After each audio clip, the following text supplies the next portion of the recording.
Queridos irmãos, vamos abrir a palavra de Deus em Abacuque, no capítulo 2. Nós vamos fazer a leitura bíblica e depois nós vamos orar também pela vida dos nossos missionários.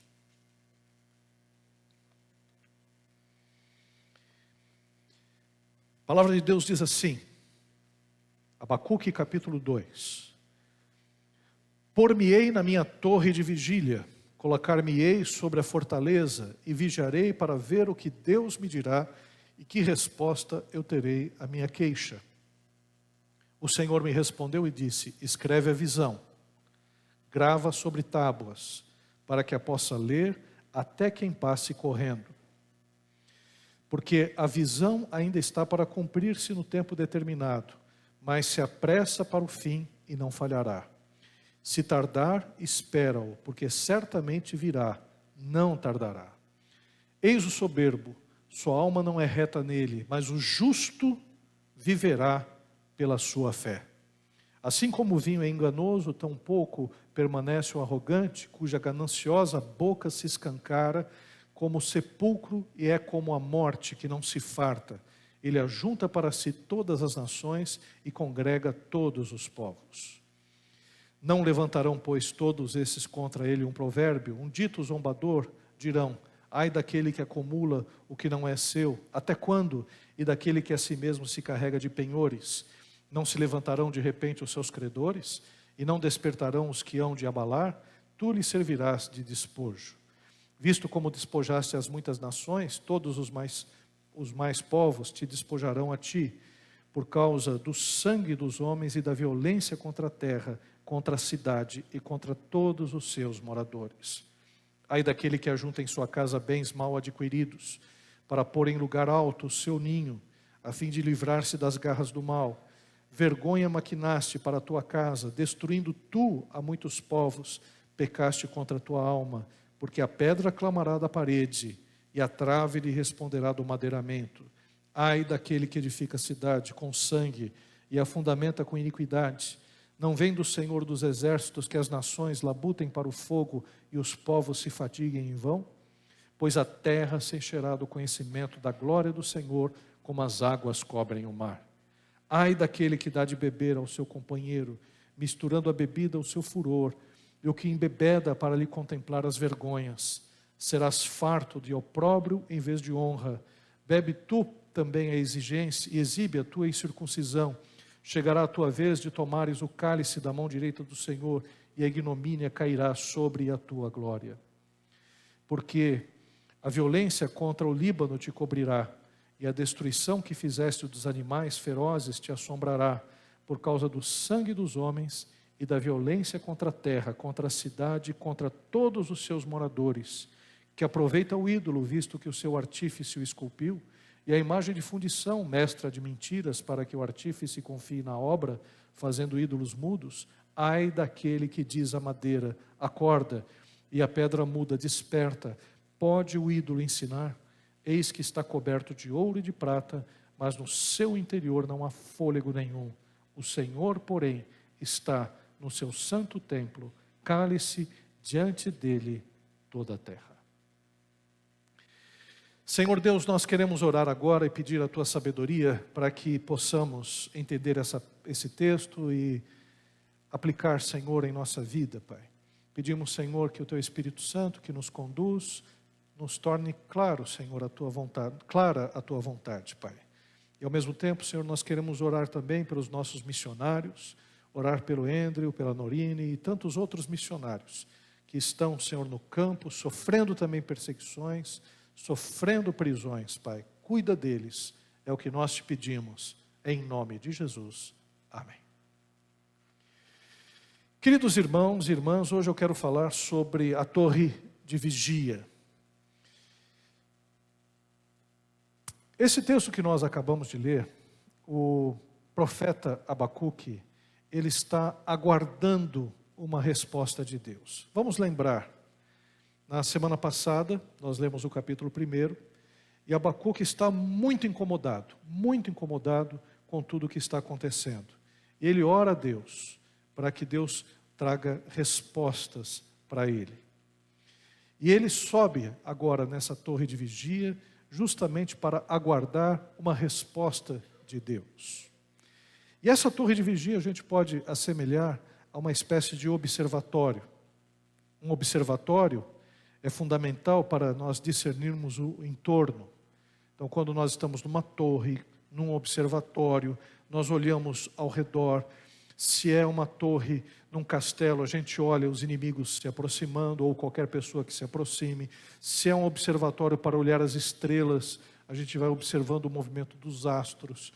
Se é um observatório para que a gente possa analisar o tempo e o clima, né, para que a gente possa ter previsões acerca de como serão os próximos dias. Tudo isso, né, é trabalho de um observatório. O trabalho, por exemplo, de um meteorologista ajuda a nos precavermos das variações temporais e climáticas. Um vigia observa o movimento suspeito ao seu redor para avisar aqueles que estão sob a sua guarda. E esse capítulo, que é o capítulo de Abacuque, nos ensina como agir em tempos difíceis. Nós também temos que nos colocar nas torres de vigia. Precisamos observar o que está no nosso entorno. Precisamos discernir os tempos, porque afinal de contas nós temos uma vida pela frente, nós temos pessoas que estão conosco, nós temos um evangelho para ser pregado, nós temos a responsabilidade de falar de Cristo para as pessoas. O pastor da Aliança Batista Mundial, Elijah Brown, ele falou sobre uma frase que foi dita por Gerhard Oncken, um alemão. Ele disse o seguinte, que todo batista é um missionário. Todo batista é um missionário. E ele fez uma estatística dizendo, nós somos 47 milhões de batistas. Se nós ganharmos uma pessoa para Cristo Jesus, nós dobramos isso, vamos para 90 e tantos milhões. Então é importante que a gente, não só numericamente, a gente se preocupe com isso, mas que a gente entenda a força que cada um de nós tem. Nós somos aqueles que estão nas torres de vigia. Nós olhamos para o mundo e avisamos as pessoas acerca do que vai acontecer. Da mesma forma que o meteorologista, ele faz uma previsão, nós temos uma previsão do alto, do Altíssimo, do nosso Deus, acerca da terra, das coisas que vão acontecer. Então, a semelhança do profeta Abacuque, nós estamos na torre de vigia. O contexto dessa passagem, os irmãos conhecem, Abacuque ele busca Deus para entender o sofrimento do justo e a prosperidade do ímpio em meio ao povo de Judá. E houve uma resposta de Deus, e Deus chegou e disse que essa situação não ia permanecer, não se perpetuaria, pois os babilônios seriam a espada de Deus contra os judeus. E aí Abacuque se assusta, porque afinal de contas, ele não esperava que um povo ímpio o invadisse a sua nação. Era uma nação ímpia, mas a guerra é pior do que estava acontecendo lá. E vendo que a situação pioraria, muito o profeta questionou Deus sobre os métodos de justiça de Deus nesse instante, e ele está aguardando a resposta na sua torre de vigia. Então essa é a situação que nós vimos na semana passada, no texto de Abacuque, capítulo 1. Agora, o que nós podemos aprender desta passagem agora lida? Primeiro, existe a necessidade de busca de sentido. A gente precisa entender o que está acontecendo. O que está acontecendo no nosso país? O que está acontecendo na nossa família? O que está acontecendo comigo? O missionário Andrew, em vários momentos, quando ele estava lá na solitária, ele teve os conflitos da sua alma, os conflitos na sua percepção das coisas. E ele teve que se conhecer, teve que pedir ajuda a Deus para poder sobreviver a toda aquela situação terrível que ele estava passando. Então nós precisamos também de buscar sentido. Em meio às declarações divinas que eram avassaladoras, o profeta busca entendimento. Nós precisamos buscar entendimento, precisamos discernir os tempos, o que está acontecendo conosco, com a nossa vida, com o nosso país, porque afinal de contas nós temos um papel que é um papel também profético como igreja do Senhor. E por conta disso, ele se coloca então como vigia para receber a orientação de Deus. Atualmente, nós cristãos somos chamados para discernir o contexto, buscando orientação divina na sua palavra. Esse papel agora é nosso. Esse papel é nosso. A gente está no observatório. É interessante porque a torre de vigia, nós temos o olhar das pessoas. Olhamos as pessoas, olhamos a situação no nosso entorno. Mas também nós estamos olhando para o céu. Nós estamos fazendo o papel de sacerdotes. Estamos fazendo o papel daqueles que pedem a Deus a razão de todas as coisas, para que a gente possa alertar as pessoas que estão ao nosso entorno. E a gente olha para as pessoas e vê a confusão e o caos que se estabelece e busca resposta em Deus. É esse papel constante que a gente vive. É uma dialética. É uma dialética entre o divino e o humano. É como Jesus Cristo, Ele mesmo, Deus e homem. Nós agora somos homens, mas temos o Espírito Santo habitando no nosso coração, que nos dá os insights de Deus, as revelações, né? A compreensão da vida, a compreensão do que está acontecendo. Isso é algo que a gente consegue através da oração. Oração e leitura da Bíblia, porque na oração nós colocamos todas as nossas questões diante de Deus, e na leitura bíblica a gente encontra a resposta. O Espírito Santo nos faz lembrar dos textos das Escrituras Sagradas, da Palavra de Deus, e aplica no nosso coração nos tempos em que nós estamos vivendo. E eu estava falando aqui na escola bíblica, nós vivemos um tempo muito difícil, não é um tempo fácil, não. A gente vê com muita tristeza a falta de sabedoria de muitos cristãos que estão presos a uma religiosidade evangélica, mas não propriamente ao Evangelho. Então, muitas vezes, agem, né, de uma forma ufanista, né, de uma forma soberba, fazem uma interpretação muito aquém daquela que as Escrituras estabelecem, porque estão presos a uma religiosidade. Acham, por exemplo, que pelo fato de a gente ter algumas pessoas evangélicas no governo, que as coisas vão melhorar. A gente já tinha antes, já teve prefeituras, como, por exemplo, em outras cidades aqui, em outros estados, com prefeitos evangélicos, governadores evangélicos. E grande parte desses governadores e prefeitos evangélicos estão na cadeia, estão respondendo também a processos.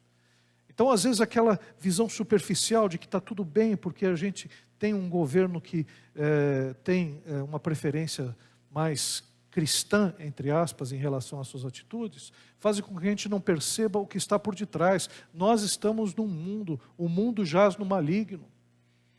E o que acontece é que a gente perde a percepção profética, a gente se alia a qualquer projeto, a qualquer sopa, né, a qualquer guisado que nos ofereçam do governo ou dos poderes constituídos, a gente acha que está tudo bem, e não está tudo bem. Por exemplo, nós temos uma batalha cultural, nós temos uma batalha espiritual, nós temos uma batalha missionária, nós temos uma série de questões a serem resolvidas, e muitas vezes a gente está apenas batendo boca no mundo político, achando que as coisas se resolvem no mundo político. As coisas não se resolvem no mundo político. Nós estamos falando de evangelho. Evangelho é outra coisa. Evangelho tem que viver a palavra de Deus, os valores do reino de Deus, evangelizar, vivenciar de fato a palavra de Deus. Senão nós não vamos chegar lá. Tem uma coisa que eu vi recentemente, eu estava assistindo um vídeo de uma canção de um sujeito que sujeito, para mim, que é um sujeito endemoniado. Não sei se vocês viram. É uma canção que parece uma canção de criança. Como um menino que está narrando uma musiquinha, falando da sua vida. Mas a música vai entrando numa num clímax, em que você percebe claramente, e a música é clara nisso, que se trata de uma criança que está conversando com o demônio e que está pedindo para que ele saia ou entre, é uma relação conflituosa, e que o demônio começa a falar algumas coisas para a criança, como, por exemplo, pegar a arma e matar o pai, não deixar o pai entrar dentro de casa, e outras coisas também, se cortar com um caco de vidro, umas coisas absurdas, inimagináveis, uma canção opressiva, que eu não imaginava que uma pessoa pudesse cantar isso, né, como se fosse uma coisa tão normal, tanto corriqueira. Porque esse tipo de música a gente espera, por exemplo, entre os alguns tipos de metaleiros, né, que trabalham com ocultismo e tudo mais, e a gente chega e já, logo de cara, já percebe que é uma coisa que não tem relação conosco, e a gente já acaba se precavendo. Mas da forma como essa música trata, de uma música tão macia, envolvente, aí você chega, você olha, presta atenção no que está dizendo, fala, pelo amor de Deus, o que está acontecendo? Se alguém ouvir isso aqui, uma criança ouvir isso aqui, vai ser altamente influenciada acerca disso. Depois escutei outras músicas desse mesmo cantor, todas têm essa pegada maligna mesmo, é uma pessoa extremamente, a gente percebe que é uma pessoa extremamente depressiva, e também com uma ligação com o oculto muito séria. Por que eu estou dizendo isso? Porque é esse mundo que a gente está. É um mundo que está ali sendo influenciado pelo inimigo, por Satanás, está influenciando as nossas mentes, está influenciando as nossas crianças. A gente tem uma dificuldade muito grande em perceber que a nossa batalha é muito maior do que simplesmente ter algumas palavras de ordem, algumas mudanças nos costumes, através de políticos que dizem uma coisa e depois desdizem. Não é essa a nossa batalha é muito mais profunda. Afinal de contas, somos nós que devemos nos colocar na torre de vigia.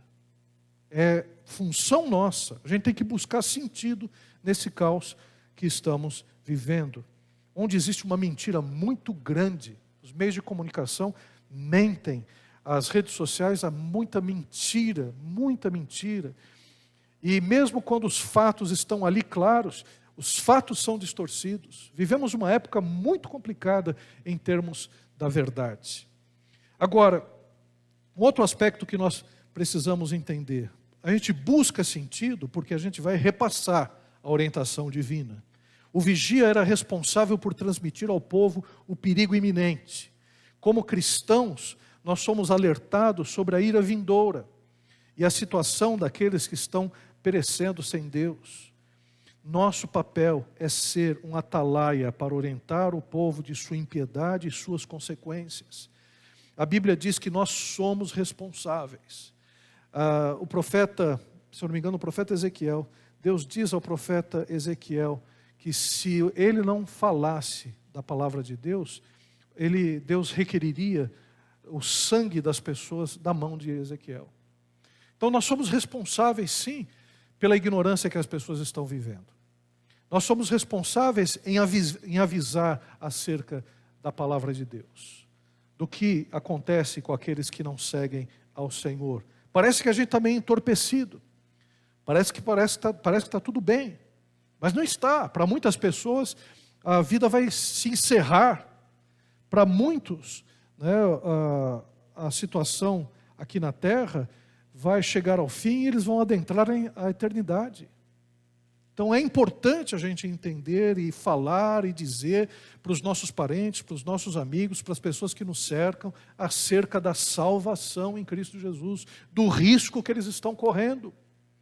É importante dizer, porque a gente vai se amoldando e tentando, às vezes, adocicar a mensagem, conviver com impiedade, ao invés de a gente chegar e dizer claramente o que está acontecendo na vida deles, o que pode acontecer se eles seguirem adiante desta forma. Por isso o profeta é alertado por Deus. Ele diz, escreve a visão. Não é nem apenas para ouvir, é para escrever. A visão é aqui Abacuque. Mas para escrever de tal forma que uma pessoa pudesse correndo, ler o que estava passando, ler o que estava escrito. Nessa visão, nós podemos ver que o pecador não ficará impune de suas ações e será julgado consoante a sua impiedade. O que era necessário escrever era acerca dos pecados, acerca daquilo que estava acontecendo com o povo. Era necessário mostrar que aquele caminho que eles estavam vivendo era o caminho da destruição e que não ficaria impune, de forma alguma, os pecados dos ímpios. E diante desse quadro escatológico e desolador, o justo seria poupado pela sua fé, ao mesmo tempo em que as pessoas seriam julgadas, e vão ser, irmãos. Gente, pelo amor de Deus, nós estamos vendo isso acontecendo já. Vamos pegar alguns exemplos, vamos pegar o que está acontecendo no aspecto da natureza. Nós estamos vendo a natureza se revoltando contra o homem. Isso já estava sendo previsto, isso aconteceria. Está vendo em lugares calor demais, frio demais em outros. Gente morrendo com calor na França. Gente morrendo de frio nos trópicos. Fora isso, você vai percebendo também os tremores de terra, a fome que existe em vários lugares. Essas coisas não foram resolvidas. Nessa semana, o próprio governo russo e o governo americano, eles romperam um tratado que foi feito na época do Ronald Reagan e do Gorbachev, em que estabelecia um contrato em que não haveriam mísseis de longo alcance, mísseis atômicos. Esse tratado já foi rompido. Aliás, para aqueles que acreditavam que estava tudo bem, que haveria paz entre as potências, o que nós temos é exatamente o contrário. O Irã continua do jeito que sempre foi, a Arábia Saudita do jeito que sempre foi, Estados Unidos, a Rússia do jeito que sempre são. Então, a questão da guerra, as guerras frias, elas continuam acontecendo em lugares onde são as fronteiras da guerra, digamos assim. Na Síria, estava de um lado os Estados Unidos e estava do outro a Rússia. Um ajudava um grupo, Estados Unidos ajudava o outro. Eles estavam alimentando a guerra da Síria uns contra os outros. Quer dizer, nunca teve paz nesse mundo depois do pecado. E não vai ter paz nesse mundo.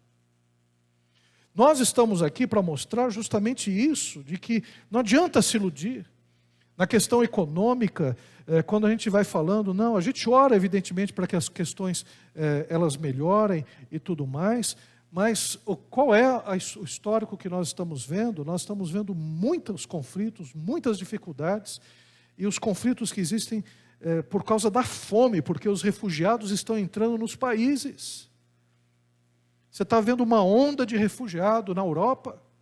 Tem lugar na Europa que você já não reconhece mais como europeu. É gente que veio de outras etnias, de outras culturas, de outras religiões. E aqui mesmo no Brasil nós estamos vendo gente fugindo da desgraça. Quantos haitianos, você vai na Praça da Sé, você tem várias línguas sendo faladas, é o creole, é o inglês, é o francês, é o árabe, porque o pessoal está lá. E está lá e não está sendo bem atendido, na verdade. Está lá tentando sobreviver, porque não consegue mais sobreviver no seu próprio país. Então essa situação, ela tem sido a tônica dos nossos dias. Então, diante desse quadro, é importante a gente saber duas coisas. Primeiro, que a impunidade, ela não deixará, ninguém vai ficar impune. Haverá a punição de Deus em relação àqueles que são ímpios. E a outra verdade é que aquele que é justo, ele vai viver pela fé. O justo viverá pela fé em meio a todo esse quadro caótico. É isso. Pela fé nós somos salvos, Pela fé nós vencemos, porque é essa fé que vence o mundo. Pela fé nós derrotamos o mundo, como Hebreus capítulo 11, nós temos os heróis da fé, em que vários personagens bíblicos são ali listados e que venceram através da fé. Então nós somos convidados a vencer pela fé. É pela fé que a gente vai lidar com essas coisas. Outro aspecto que nós vemos nessa passagem. Existe um provérbio sarcástico que era a tônica daqueles dias. No versículo 6 diz: não levantarão, pois, todos esses contra ele um provérbio, um dito zombador? E esse provérbio sarcástico desses últimos dias, mostrando as punições do que aconteceria, diz o seguinte: ai daqueles que extorquem, porque eles serão despojados. Então todos esses que estão roubando, esses que roubam as nações, que roubam os povos, que são gente que está no governo, gente que está nas grandes empresas, gente que está nos grandes bancos, gente que faz e joga o seu jogo de xadrez sujo, colocando os governantes que eles querem que estejam e tiram os governantes que acham que estão atrapalhando. Esses que extorquem, eles serão despojados. Aqueles que enchem sua casa com roubo vão, na verdade, desonrar. Eu acho tão poético e terrível o que diz o texto, porque aqueles que enchem a sua casa com projeto, com coisas roubadas, com produtos advindo da malversação de recursos, essas pessoas estão desonrando as suas próprias casas, porque as paredes e até os caibros da casa, eles mostram isso, revelam isso. Aliás, o texto aqui é muito melhor. Ele diz assim, o versículo que é o versículo 11: porque a pedra clamará da parede, e a trave lhe responderá do madeiramento.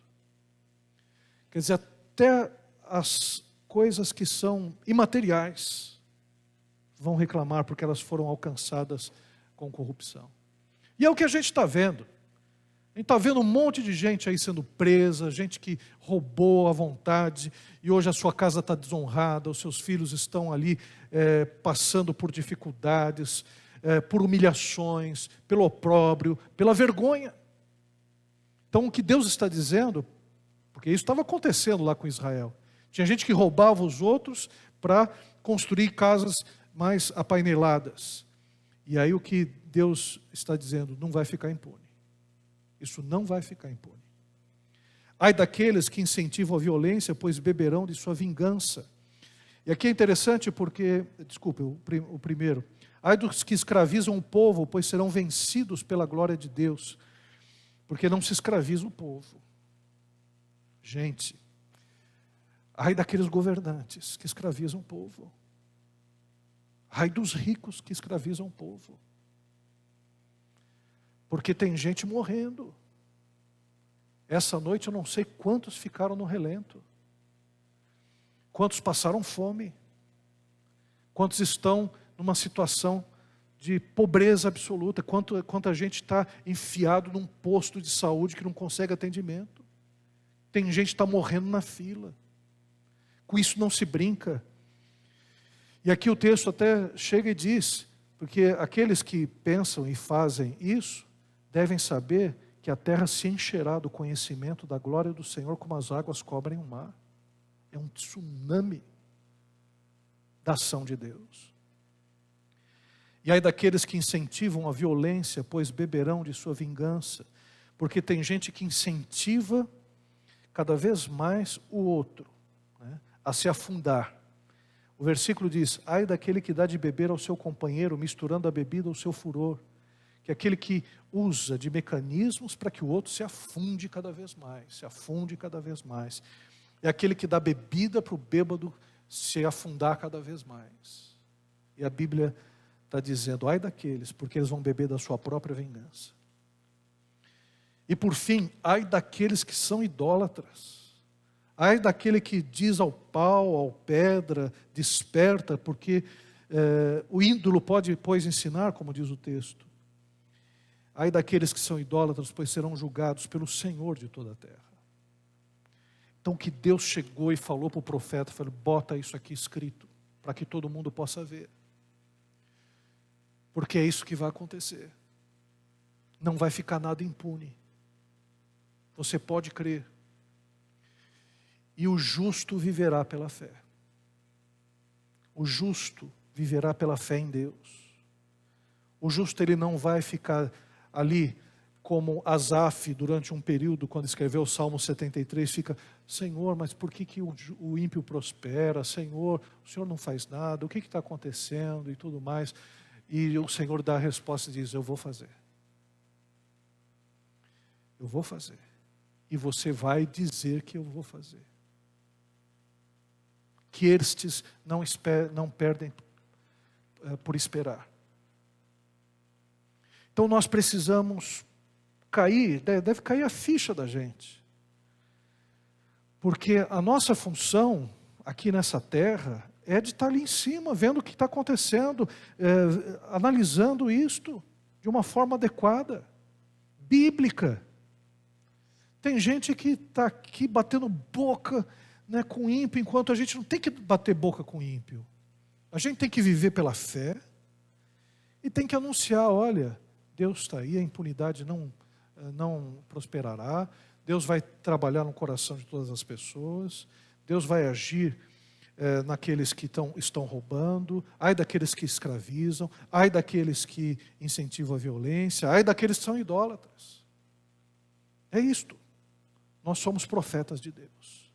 Estamos aqui para dizer isso para essa geração, porque é isso que vai acontecer. E aí a conclusão que nós podemos ver nesse texto, o 2º capítulo de Abacuque nos convida a ficarmos em posição de vigilância diante da vida. A vida não é para amadores, a gente não está aqui para brincar, a gente não está aqui só para chegar e ir para a Disney todo ano. Não estou dizendo, pode ir para a Disney, não tem problema, mas todo ano já é difícil, né? Mas a gente não está aqui só para ir para Cataratas do Iguaçu, vamos colocar, eu fui para lá, né? A gente não está aqui só para lazer. A gente não está aqui só para tirar férias. A gente tem que anunciar, tem que dizer, está errado, as coisas não estão certas. E tem muita gente aí que precisa ser chacoalhado, tem gente que está brincando, tem cara que está desviado aí, está brincando. Gente que está ali, um pé na igreja, um pé fora. Né? Gente, pelo amor de Deus, vamos avisar essas pessoas. Vamos avisar porque de Deus não se escarnece, com Deus não se brinca. Não se brinca. E a nossa vida, ela tem que ser uma vida regrada pela fé de Deus. Não podemos vacilar diante de um mundo caótico, perverso. Devemos ser atalaias, porque o sangue dessas pessoas estão nas nossas mãos. Deus permitiu que elas estivessem do nosso lado, vivendo com a gente, né? Por isso nós precisamos ter clareza sobre as consequências da impiedade, porque isso é fundamental na propagação da profecia. Amém, irmãos? Que Deus nos ajude, que a gente seja de fato um profeta como Abacuque, que a gente possa alcançar o coração das pessoas.